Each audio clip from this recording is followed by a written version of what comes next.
हमारे साथ संजय निरुपम जी जुड़ गए हैं। आप कांग्रेस के पूर्व सांसद रहे हैं। कांग्रेस की कार्य प्रणाली से लेकर हर चीज बहुत बेहतर तरीके से आप समझते हैं। संजय जी, बहुत स्वागत है आपका इंडिया टीवी पर। ये कांग्रेस पार्टी को इतनी बुद्धि कौन देता है कि अगर प्रधानमंत्री आध्यात्म के लिए यात्रा भी करने जाएं तो उस पर भी टीका टिप्पणी करनी जरूरी है? देखिए, मैंने बहुत पहले कहा था कि कांग्रेस पार्टी में बुनियादी तौर पर धर्म और धार्मिक परंपराओं से नफरत करने वाले लोग भरे पड़े। वही इस समय नीति निर्णायक पदों पर हैं और वही तय करते हैं। थोड़ा और अच्छे से बताऊं तो ये थोड़े नास्तिक टाइप के लोग हैं। उनको धर्म का महत्व नहीं मालूम, अध्यात्म का महत्व नहीं मालूम है, उनको धार्मिक आस्थाओं का अर्थ नहीं मालूम है, उनको धार्मिक परंपराओं का अर्थ नहीं मालूम है। और इसलिए जब प्रधानमंत्री जी ने ये घोषणा की कि वो चुनाव प्रचार के बाद एक लगभग 36 घंटे के लिए वो मौन व्रत रखेंगे या मेडिटेशन करेंगे या फिर ध्यान में मग्न होंगे, तो इसको समझ ही नहीं पाए हैं। और इसका जिस तरीके से विरोध हुआ ये साबित करता है कि कांग्रेस पार्टी बुनियादी तौर पर धर्मद्रोही है। कांग्रेस पार्टी में जो निर्णय लेने वाले लोग हैं बुनियादी तौर पर नास्तिक और अध्यात्म के खिलाफ हैं। मैं प्रधानमंत्री के इस फैसले को कहीं से भी एक कानून विरोधी नहीं समझता हूँ, गैर कानूनी नहीं समझता हूँ। उसमें किसी प्रकार से भी आचार संहिता का उल्लंघन भी नहीं मानता हूँ। भाई, लगभग 1.5 महीने का इनका कैंपेन था, लगभग 200 से ज़्यादा रैलियाँ की उन्होंने, 80 से ज़्यादा टेलीविज़न इंटरव्यूज़ दिए। आप देख रहे हैं रोज़ 3-3, 4-4 जगहों पे भाषण दे रहे हैं। तो एक बार इतना सब कुछ करने के बाद एक आदमी शांति की तलाश में निकलता है और कहीं शांति और सुकून चाहने के लिए कहीं स्थिर होना चाहता है। तो इसके लिए अगर विवेकानंद रॉक मेमोरियल में जा रहे हैं तो इसमें गलत क्या? और वो एक बहुत ही पवित्र स्थल है।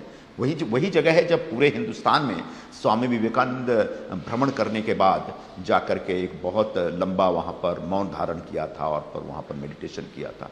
तो उस पवित्र जगह पर अगर प्रधानमंत्री जा रहे हैं तो उस पर ऐतराज़ करना मतलब कांग्रेस पार्टी बुनियादी तौर पर हिंदू परंपराओं का, आध्यात्मिक परंपराओं पर ऐतराज़ कर रही है, जो कि उनका बुनियादी चरित्र है। ये बहुत लोग कह चुके हैं और बहुत बार इस प्रकार के सबूत कांग्रेस ने दिए हैं। नहीं, ये ऐतराज इसलिए है क्योंकि वो कह रहे हैं कि ये पश्चाताप, ये ध्यान तो उन्हें 5 साल पहले कर लेना चाहिए था। और उनके ध्यान से समस्या इसलिए भी वो कह रहे हैं कि फिर कैमरा लेकर ना जाएं, लेकिन मोदी जी वो ध्यान करके आ जाएं लेकिन कैमरा लेकर ना जाएं। देखिए, ये आपके ऊपर निर्भर करता है, ये व्यक्ति पे निर्भर करता है कि सबसे पहले वो शांति और सुकून ढूंढता किस चीज़ में। अगर कोई पवित्र काम करके और एक ऐसा काम करके जिसको छुपाने की कोई मजबूरी नहीं है, तो वो अगर उसके उस पूरे एक्टिविटी या उसकी प्रक्रिया को, उसकी गतिविधियों को कोई कैमरा कवर करता है तो उसको कोई तकलीफ नहीं होती। लेकिन बहुत सारे लोग ऐसे होते हैं जिनको अगर शांति और सुकून चाहिए तो वो वीड फूंकते हैं, गांजा फूंकते हैं, कोई शराब पीता है, कोई और भी ऐसे ही हरकतें करता है जो नहीं चाहता कि कैमरा उसको कवर करे। तो जो लोग शांति हासिल करने के लिए गैर कानूनी या गलत एक्टिविटी में शामिल होते हैं, उनको इस बात का डर होता है कि कोई झांक कर देख न ले, कहीं कैमरे से कवर न हो जाए। प्रधानमंत्री तो एक बहुत पवित्र काम कर रहे हैं, बहुत बड़ा आध्यात्मिक काम कर रहे हैं, और उसमें अगर वहाँ कैमरा कवर करता है तो क्या फ़र्क पड़ता है? भारत का प्रधानमंत्री अगर कोई भी एक्टिविटी करता है तो कैमरे के लेंस के अंदर होता है और होना भी चाहिए, क्योंकि वो एक इतिहास दर्ज हो रहा है, इतिहास बन रहा है। तो आज जो रॉक मेमोरियल में प्रधानमंत्री जी जाएंगे वो एक छोटी मोटी घटना नहीं है, वो आने वाली पीढ़ी के लिए और आने वाली कई जनरेशन के लिए एक यादगार घटना होगी और उससे वो लोग प्रेरणा भी लेंगे। तो मुझे लगता है इसलिए संजय जी, आपने कहा ना कि ये कांग्रेस पार्टी की बुनियादी समस्या है, शायद इस पर उतनी चर्चा भी नहीं होती, इसमें चुनाव का एंगल भी नहीं ढूंढा जाता। लेकिन कांग्रेस पार्टी के नेता हो, चाहे अखिलेश यादव हो, चाहे वो आरजेडी के मनोज झा हो, सब एक सिरे से इसको चुनावी रंग रूप देने की कोशिश कर दी। ये जितने भी नाम लिए आपने, ये सब बेसिकली एक खास वर्ग के वोटों के लिए एक अपना जुगत लगाने में लगे रहते हैं। और उस पूरी प्रक्रिया में जो मेजॉरिटी है हिंदुस्तान का, जो बहुसंख्यक समाज है, उस समाज की भावनाओं को कैसे आहत किया जाए, उस समाज को कैसे हर्ट किया जाए, या उस समाज के खिलाफ कैसे खड़ा रहा जाए ताकि दूसरा वर्ग प्रसन्न हो। जबकि सच नहीं, हाँ बिल्कुल आपने सही समझा है। लेकिन सच्ची बात बताऊं आपको, इस प्रकार के आध्यात्मिक कामकाज से मुस्लिम समाज भी नाराज नहीं होता। वो भी एक धार्मिक समाज है, उसको भी नमाज पढ़ने और अजान सुनने में एक आनंद मिलता है, उसका भी एक अध्यात्म है। और ऐसे आध्यात्मिक लोग जो बड़े पैमाने पर मुस्लिम समाज को हैं या क्रिश्चियन समाज, जरा उनसे पूछिए ना, वो बोलेंगे इसमें गलत क्या है भाई। कोई व्यक्ति हिंदू है तो वो जाकर के विवेकानंद रॉक मेमोरियल में एक ध्यानमग्न हो रहा है, इसमें गलत क्या है। बिल्कुल उसी तरह से कोई क्रिश्चियन है वो चर्च में जाकर के एक शांति की तलाश करता है, कोई मुस्लिम है वो जाकर अपना मस्जिदों में जाकर के नमाज पढ़ता है और वहाँ शांति की तलाश करता है। तो सबके अपने अपने तरीके हैं। तो ये एक आध्यात्मिक प्रक्रिया है जो पूरी दुनिया में जो अध्यात्म विश्वास करने वाले लोग हैं उस प्रक्रिया में शामिल होते हैं। लेकिन हमारे यहाँ जो लोग हैं, मतलब हमारे यहाँ जो पहले मैं जहाँ था कांग्रेस पार्टी में जो लोग हैं वो ऐसे लोग हैं जिनको अध्यात्म का अर्थ ही नहीं मालूम है, जिनके मन में अध्यात्म के प्रति कोई सम्मान ही नहीं है। और यही वजह है कि लगातार ये पार्टी खत्म होती चली जा रही है। मुझे लगता है 4 जून के बाद जो नतीजे आएंगे, चाहे जितना भी वो फर्जी कैंपेन, राहुल गांधी तो बकायदा प्रेस कॉन्फ्रेंस करके, हालांकि उनका ये बयान पुराना हो गया है, पर वो तो कहते हैं ना कि मैं तो शिव को जानता हूँ, आपने शिव को पढ़ा है क्या, मैं शिव को समझता हूँ। धर्म की, अध्यात्म की बात तो आजकल वो भी करने लग गए हैं। हाँ, वो तो केदारनाथ भी गए थे वो, मुझे पता है। देखिए, इस प्रकार के लिए ओकेजनली कहीं जाना और एक कहीं साबित करने के लिए, स्थापित करने के लिए कोई एक एक्ट करना, कोई एक एक्शन लेना, ऐसे नहीं होता है। एक आदमी के शरीर के अंदर, उसकी भावनाओं के अंदर, उसके रगों के अंदर एक अध्यात्म होता है और धर्म का सम्मान होता है। जो व्यक्ति धर्म का सम्मान करता है ना, वो किसी भी व्यक्ति के धार्मिक प्रक्रिया के ऊपर किसी प्रकार का ऐतराज नहीं करेगा। वो कहेगा ठीक है साहब, आपका धर्म है और आपकी आस्था है, हम इसका सम्मान करते हैं। लेकिन चूंकि इनको दिखावा करना होता है, इसीलिए कई बार भारतीय जनता पार्टी वाले बोलते हैं ना कि ये ओकेजनल हिंदू हैं। तो ये ऐसी घटनाओं के बाद ये स्थापित हो जाता है। पहले मुझे भी लगता है कि बीजेपी के लोगों को सब नहीं बोलना चाहिए, मुझे अब लगता है कि नहीं, ये सही कह रहे हैं, क्योंकि ये सिर्फ चुनाव का टाइम आएगा तो कभी मंदिर में जाएंगे, कभी मत्था टेक लेंगे, कभी जलाभिषेक कर लेंगे, कभी। तो ये सब जो दिखावा है ना, इस दिखावे को हिंदुस्तान की जनता पहचानती है, समझती है। दुर्भाग्यपूर्ण बात यह है कि कांग्रेस के लोगों को हिंदुस्तान की जनता की समझ ही नहीं है। नहीं, लेकिन अखिलेश यादव तो ये कह रहे हैं कि अब तो मोदी जी को फुर्सत ही फुर्सत है। वो कह रहे हैं मोदी जी को फुर्सत ही फुर्सत है, और जहां पे वो मेडिटेशन करने जा रहे हैं वो तो भारत की आखिरी सीमा है, फिर तो समंदर शुरू हो जाता है। मोदी जी यहाँ से बस पानी ही पानी। अब उनका वो इशारा क्या था, वो कहना क्या चाह रहे थे, आप बेहतर समझेंगे। संजय जी, कैसी बातें हैं ये? मुझे थोड़ा सा याद आ रहा है, मैं उतना ज़्यादा उत्तर प्रदेश की पॉलिटिक्स को मैं फॉलो नहीं कर पाता हूँ, लेकिन 2017 में या 22 में समाजवादी पार्टी ने ये क्लेम किया था कि ऑलरेडी 222 सीटें लेकर के वो सरकार बना रहे। और क्या हुआ उत्तर प्रदेश में पिछले 2 चुनाव में, सबको पता है। पिछले चुनाव में 2019 में, जहाँ तक मुझे पता है, जो कांग्रेस पार्टी में एक सज्जन हैं जिनका मैं नाम नहीं लेना चाहूँगा, उन्होंने सर्वे करके आदरणीय राहुल जी को बताया कि साहब अपनी सरकार बन रही है और आप प्रधानमंत्री बन रहे हैं। और मेरी जानकारी के हिसाब से राहुल जी के लिए सूट वूट भी सिलवा लिया गया था। तो 2019 में चुनाव में जीत रहे हैं और सरकार बना रहे हैं, आप प्रधानमंत्री बन रहे हैं। इस प्रकार से उनका जो इकोसिस्टम है, इसने उनको समझा दिया था और वो मानसिक तौर पर तैयार हो गए थे। लेकिन जब रिजल्ट आया तो हम सब हार गए, मैं भी हारा था तब, और 50 से कम सीटें आई। तो बिल्कुल उसी तरह की एक शेख चिल्ली का ख्वाब विपक्ष के नेताओं के द्वारा देखा जा रहा है। ये ख्वाब अधूरा, ये ख्वाब मतलब एक तरह से ख्याली पुलाव जैसा है, एक ऐसा ख्वाब है जो दिन में देखा गया है।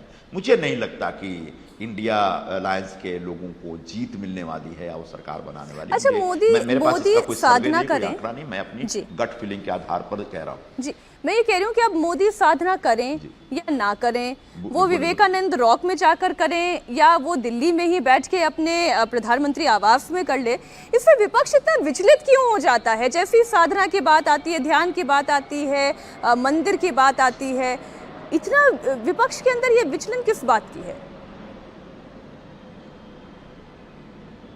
इसके 2 कारण हैं। एक तो सब मूर्ख है, यह मूर्खतापूर्ण एक स्टैंड होता है विपक्ष में बैठे लोगों का। और दूसरा, जो जैसा कि मैंने बताया कि एक खास समाज को, वर्ग को प्रभावित करने के लिए, उसको उत्तेजित करने के लिए इस प्रकार की एक भूमिका ली जाती है, इस प्रकार का स्टैंड लिया जाता है, जिसको भारतीय जनता पार्टी ने हमेशा एक तुष्टीकरण की राजनीति की संज्ञा दी थी। तो एकदम से ये तुष्टिकरण नहीं है, लेकिन जानबूझ के दूसरे वर्ग को जगाने के लिए, उत्तेजित करने के लिए प्रधानमंत्री या किसी भी हिंदू प्रयास या हिंदू परंपरा या हिंदू का आग्रहों के ऊपर ऐतराज करना यह एक पुराना शगल है जो विपक्ष में बैठे जो कम्युनिस्ट टाइप के लोग हैं, सोशलिस्ट टाइप के लोग हैं और कांग्रेस में पहले ऐसा नहीं था, लेकिन अभी तो कांग्रेस पूरी तरह से लेफ्टिस्टों के दबाव में है, लेफ्टिस्टों के प्रभाव में है।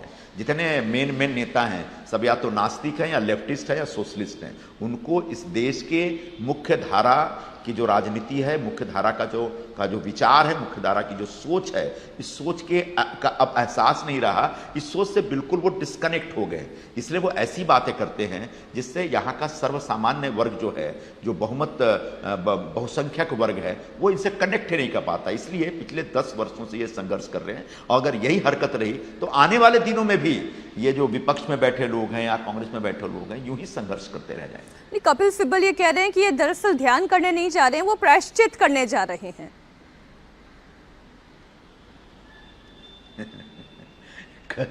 कपिल सिब्बल क्या चीज है सबको पता है। वो तो कांग्रेस के माहौल में चांदनी चौक से 1-2 बार जीते और वो भी जीते तो मुस्लिम वोटों की वजह से जीते। आप कहीं पे चुनाव लड़के जीत के दिखा दें। कपिल सिब्बल अगर इतने बहुत बड़े वकील हैं, उनके वकालत के पेशे का मैं सम्मान करता हूं, लेकिन वो जन सामान्य के बीच रह करके जन सामान्य की भावनाओं को समझ करके राजनीति करें, ऐसी समझ उनमें नहीं है। Kapil Sibal basically intellectual type के लोग हैं, तो कांग्रेस पार्टी या विपक्ष में सभी ये इंटेलेक्चुअल डिस्कशन करने वाले लोग हैं जो भारत के जनमानस में क्या गुजर रहा है, भारत का जनमानस आज कितना बदल गया है, भारत का जनमानस अब नए ढंग से कैसे सोच रहा है, इसकी समझ या इसकी पकड़ उनके पास नहीं है। यही वजह है कि इस तरह की बातें करते रहते हैं। नहीं, लेकिन ममता बनर्जी तो एकदम खाटी पॉलिटिशियन है, जमीनी नेता है। वो ये कह रही कि ये तो चुनाव आचार संहिता का उल्लंघन है, इसका प्रसारण नहीं होना चाहिए। वही बात अभिषेक मनु सिंघवी भी कह रहे हैं। उनकी मजबूरी दूसरी है, जो मैंने बताया आपको, एक दूसरे वर्ग को उत्तेजित करने के लिए हर हिंदू आग्रह का विरोध करना। कोई भी व्यक्ति, कोई भी पार्टी का नेता अगर कोई हिंदू भावनाओं के हिसाब से काम कर रहा है, हिंदू परंपराओं का सम्मान कर रहा है, हिंदू आग्रहों के साथ खड़ा हो रहा है, तो उसका इसलिए विरोध करना है ताकि जो दूसरा वर्ग है वो उत्तेजित हो। और दूसरा वर्ग उत्तेजित नहीं हो रहा है, दूसरा वर्ग को उत्तेजित करने के लिए सब करते हैं, लेकिन दूसरे जो मुस्लिम समाज के लोग हैं ना, वो भी अध्यात्म का अर्थ समझते हैं, वो भी पूजा पद्धति का अर्थ समझते हैं। आप ये कह रहे हैं क्या ममता बनर्जी को हिंदू वोट नहीं चाहिए, सम्मान करते हैं, या अखिलेश यादव को हिंदू वोट नहीं चाहिए? हिंदू वोट तो चाहिए, लेकिन पहले उनको पहली चिंता उनकी मुस्लिम वोटों की है।